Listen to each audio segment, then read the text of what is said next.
अगली रिपोर्ट हम अपने दर्शकों को दिखा देंगे। आज विधान परिषद के उपचुनाव के लिए 3 प्रत्याशियों ने नामांकन भरा। 11 अगस्त को 2 सीटों के लिए वोटिंग होनी है। इन 2 सीटों के लिए भाजपा ने 2 प्रत्याशी उतारे हैं, तो समाजवादी पार्टी ने भी आखिरी वक्त पर एक प्रत्याशी के नाम आगे रख दिया। दरअसल अखिलेश यादव का यह फैसला चौंकाने वाला था, क्योंकि संख्या बल के हिसाब से समाजवादी पार्टी भाजपा के आगे कहीं नहीं टिकती है, लेकिन फिर भी अखिलेश यादव इस चुनाव के जरिए एक संदेश देना चाहते हैं।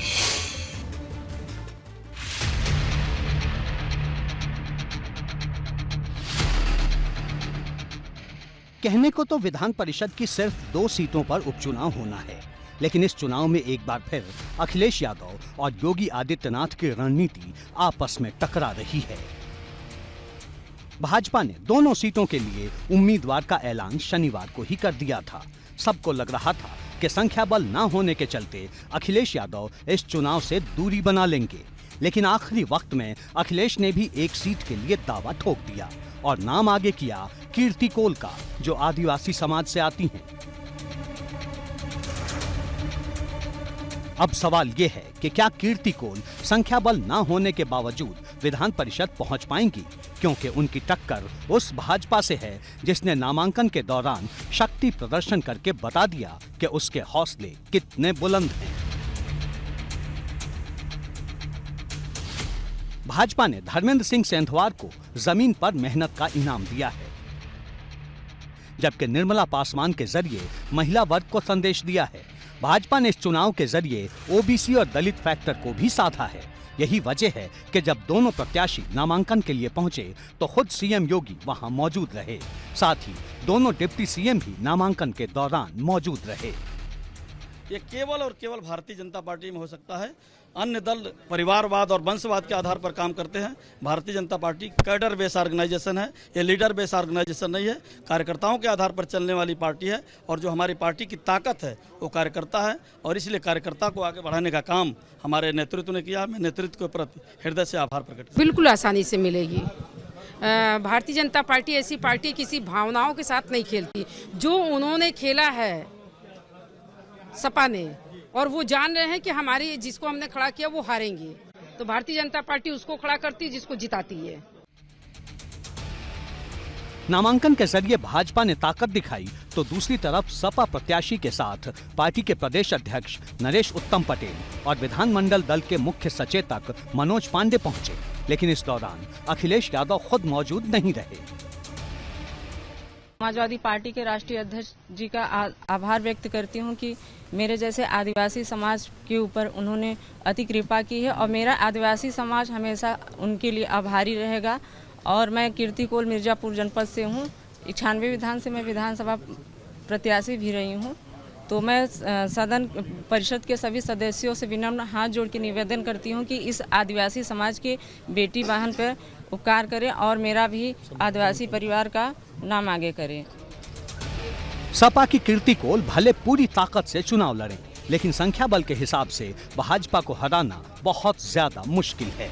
ऐसा तभी हो सकता है जब भाजपा की तरफ से क्रॉस वोटिंग हो, और ये कितना संभव है ये सबके सामने है। दोनों प्रत्याशी प्रचंड बहुमत से जीतेंगे। समाजवादी पार्टी ये अच्छी तरह जानती है कि इस चुनाव से उनका कोई लेना देना नहीं, उनके पास मत नहीं है। पूरी पार्टी ने आदिवासी समाज में पैदा हुई बेटी कीर्ति कोल को उम्मीदवार बनाया है, और सबसे उम्मीद की है कि सभी लोग आदिवासी बेटी का सम्मान करेंगे, आशीर्वाद देंगे, और सब लोग इनको विधान परिषद में भेजेंगे। विधान परिषद की 2 सीटों पर 11 अगस्त को वोटिंग होगी, और एक उम्मीदवार को जीत के लिए करीब 134 वोट की जरूरत है।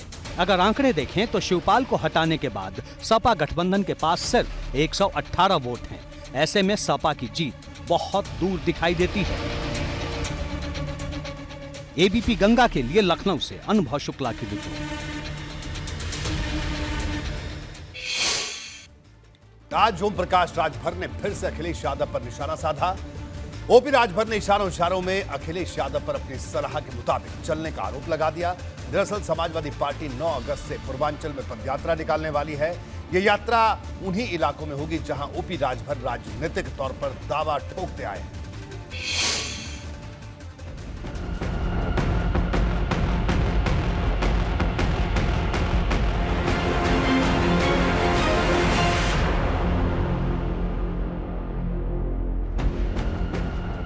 अखिलेश पर राजभर का आइडिया अटैक। ये तो हमारी उपलब्धि है, ये मेरी उपलब्धि है। अगर वो 9 तारीख से शुरू कर रहे हैं तो ये तो उपलब्धि है। एयर कंडीशन अटैक के बाद अब नया हमला।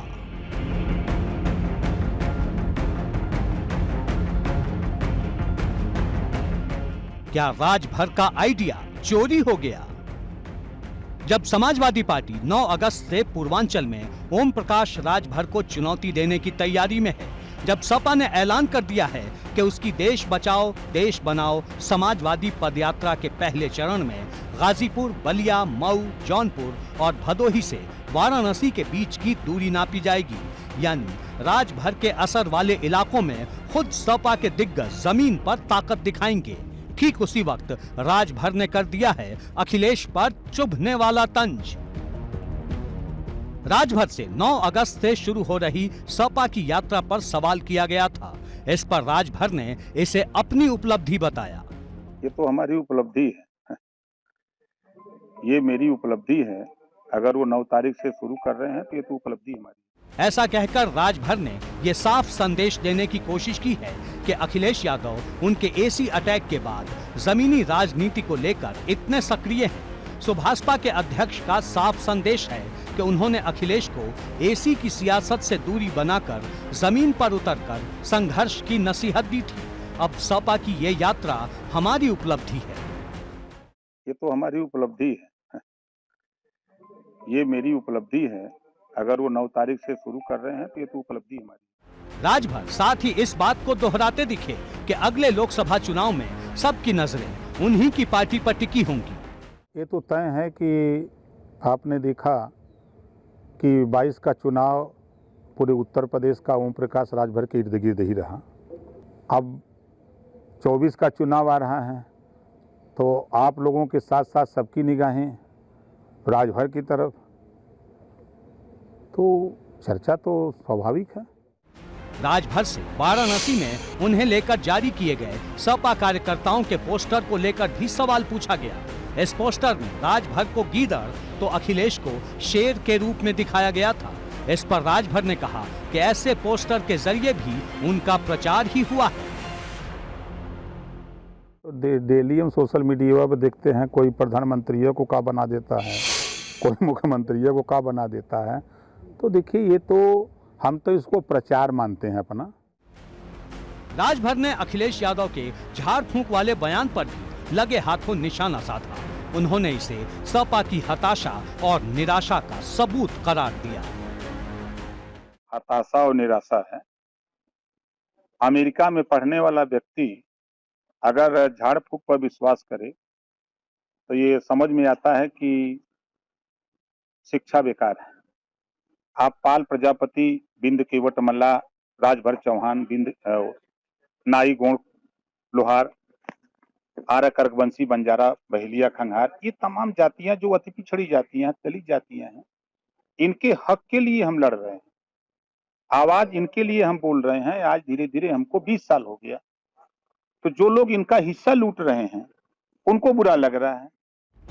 जाहिर है राजभर के इतने तूफानी हमले सपा को जरूर चुभे होंगे। अब राजभर को 9 अगस्त का इंतजार है, जिसमें वो अपने गढ़ में होने जा रही सपा की यात्रा की ताकत को तौलेंगे, क्योंकि ये सीधे सीधे सपा की तरफ से उन्हें दी गई सबसे बड़ी चुनौती होगी। एबीपी गंगा के लिए ब्यूरो रिपोर्ट।